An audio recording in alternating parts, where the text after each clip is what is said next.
তাআলা বান্দার সেই খাবারের চাহিদা মেটায় থাকেন।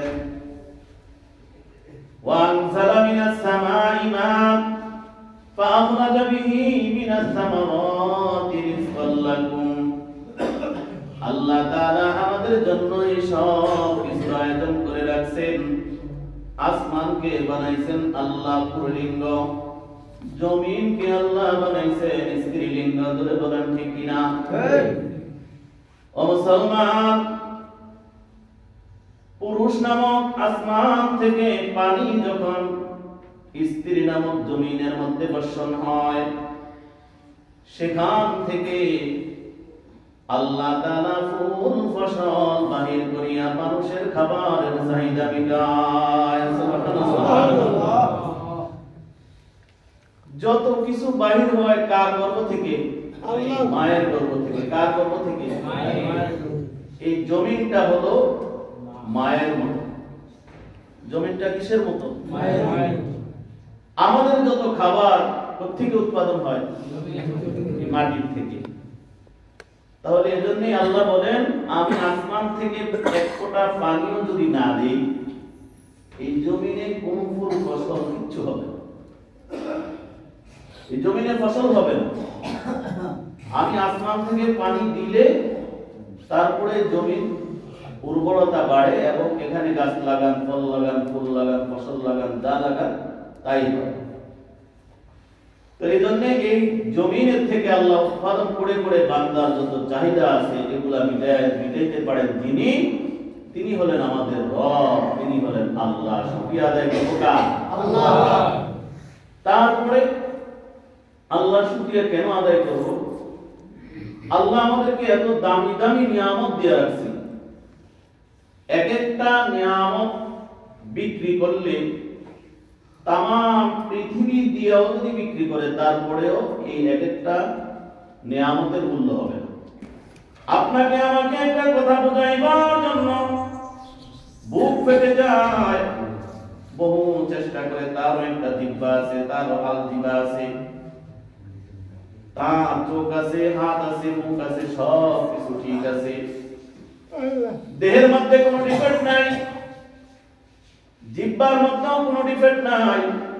তারপরেও সে বাক শক্তি খুলে আমাকে আপনাকে একটা কথা বুঝাইতে পারে না। বুঝা গেল এই সৃষ্টা আল্লাহ তাআলার হাতেই রেখে দিয়েছেন, যে কারণে আমি আপনি কথা বলতে পারি, বোবা মানুষটা কথা বলতে পারে না। তিনি যেন আল্লাহর কাছে বিনয়ে বিনয়ে কয়, আল্লাহ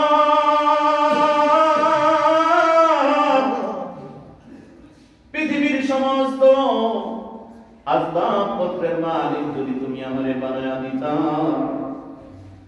আর এই সমস্ত যদি কিছুর মালিক আমি হয়ে যাইতাম, এগুলা সব আমি তোমার রাহে দিয়ে দিতাম, তুমি যদি আমারে জবানটা দান করে দিতাম।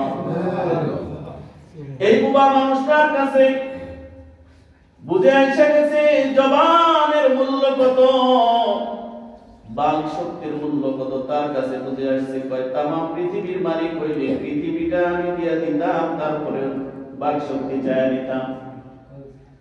আমি আপনি তো পাইছি মাগনা, এই জন্য এর কদর বুঝি আসে না। বাক শক্তির কত মূল্য এটা আমাদের বুঝে আসছে না, যে কারণে মাগনা তো দিছে আল্লাহ। কেন মাগনা দিলেন এর একটা রহস্য আছে। এবার আমি আপনি এই বোবা মানুষটাই কত চেষ্টা করে, কত আত্মনাদ করে, আল্লাহ তুমি যদি আমার কথা বলার শক্তি দিতা, আমার স্ত্রীর সঙ্গে আমি প্রাণ খুলে মন খুলে কথা বলতাম, আমার সন্তানগুলারে আমি আমার বাক শক্তি খুলে খুলে আদর স্নেহ দিতাম, কথা বলতাম সন্তানগুলার সঙ্গে। আমার সন্তানগুলো আমারে বাবা বলে ডাক দিলেও আমি কানে শুনি না। বোবা মানুষ তো কানে শুনে না, কি করে? কানে শুনে কোনো না, বোবা মানুষ কানেও শুনে না। আল্লাহ কত বড় নিয়ামত থেকে তুমি আমারে বঞ্চিত করছো। ও মালিক, আমার সন্তানগুলো আমারে বাবা বলে ডাক দেয়, কিন্তু আমি তাদের বাবা ডাকের উত্তর বাক শক্তি খুলে দিতে পারি না রে আল্লাহ। এমনি ভাবে বিনয়া বিনয়া আল্লাহর কাছে কান্দে আর চোখের পানি ছেড়ে দেয়। তেমনি ভাবে এমন একজন চক্ষুহীন মানুষ আল্লাহর কাছে কয়, আল্লাহ তুমি নাকি সুন্দর একটা আসমান তৈরি করেছ,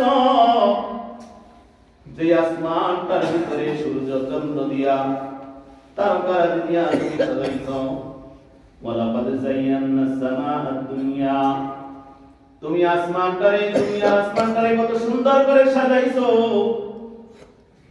আমি তো তোমার আসমানের সাজ গোছ কিছুই দেখি না। আল্লাহ নীল আকাশটা কেমন, রাতের আকাশটা কেমন দেখায়, দিনের আকাশটা কেমন দেখায়, এগুলো আমি কিছুই দেখি না রে আল্লাহ।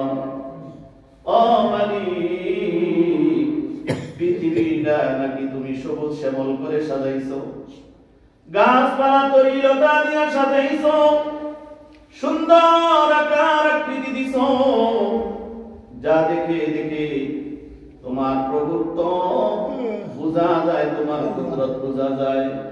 আমি কিন্তু সেগুলা দেখি না। আমার কাছে রাত আর দিনের ব্যবধান নাই, রাত এবং দিনের পার্থক্য আমি করতে পারি না রে আল্লাহ। আমার স্ত্রীটা আমার পাশে ঘুমায়, আমার স্ত্রীর সৌন্দর্য আমি দেখি না। আমার স্ত্রী কালো না সুন্দর, এটাও আমি দেখলাম না। আমার স্ত্রীর সৌন্দর্য দেখা থেকে আমি বঞ্চিত। আমার সন্তান রয়েছে, আমার সন্তানের আমার পায়ের কাছে এসে বাবা বাবা বলে ডাকবে। আমার সন্তানগুলোর চেহারা কেমন, সুন্দর না কালো, তাও আমি দেখি না রে আল্লাহ।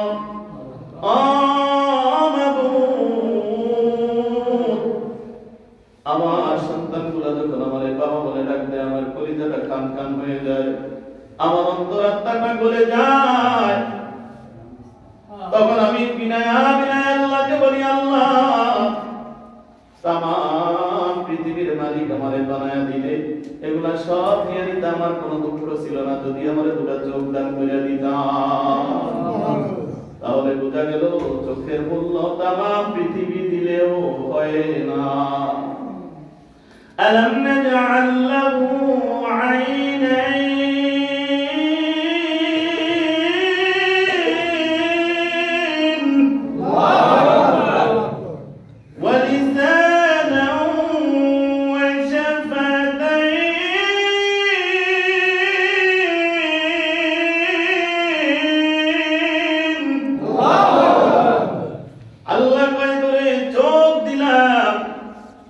চোখ দিলাম, আমি কি তোরে দুইটা চোখ দেই নাই? আমি কি তোরে জবান দেই নাই? এই চোখ দিয়া জবান দিয়া কি করস রে বান্দা? এই চোখ দিয়া জবান দিয়া তুই কি করস? চোখ দিয়া তো আমার নিয়ামত দেখে দেখে আমার চিনার কথা, জবান দিয়া তো আমার ডাকার কথা, কিন্তু চোখ দিয়া তুই অপাত্রের দিকে তাকাস। যেই পাত্রের দিকে তাকাইলে গুনাহ ছাড়া কিছুই হয় না, এই চোখ দিয়ে নিয়ামত তুই অপাত্রে ব্যবহার করস, তোর জবান অপাত্রে ব্যবহার করস। এ বান্দা,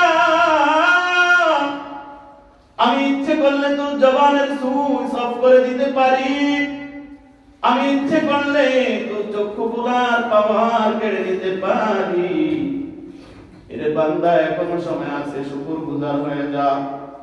লাইন শাকারতুম লাযীদান্নাকুম ওয়া লাইন কাফারতুম ইন্না আযাবী লাশাদীদ।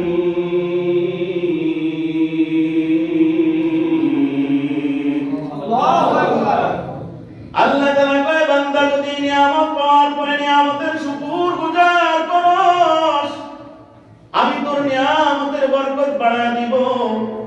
আর যদি আমার এই নিয়ামতের নাশুকরিয়া করস, তাহলে তোর নিয়ামতের বরকত আমি কেড়ে নিয়ে যাব। পরিশেষে তোকে কঠিনতর কঠিন আযাবের মধ্যে গ্রেফতার করে নিব। জোরে জোরে বলি না আলহামদুলিল্লাহ। ও মুসলমান, এই জন্য কবি কয় শুকর গুজার ওরে বান্দা দুনিয়ায়,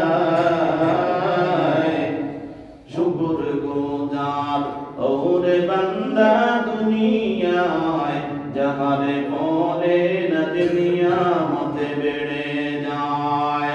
আল্লাহর শুকর যদি রে বান্দা না করো, কঠিন যাবে হবে তোমার কবর। ও মুসলমান, এত নিয়ামত আল্লাহ আপনি তো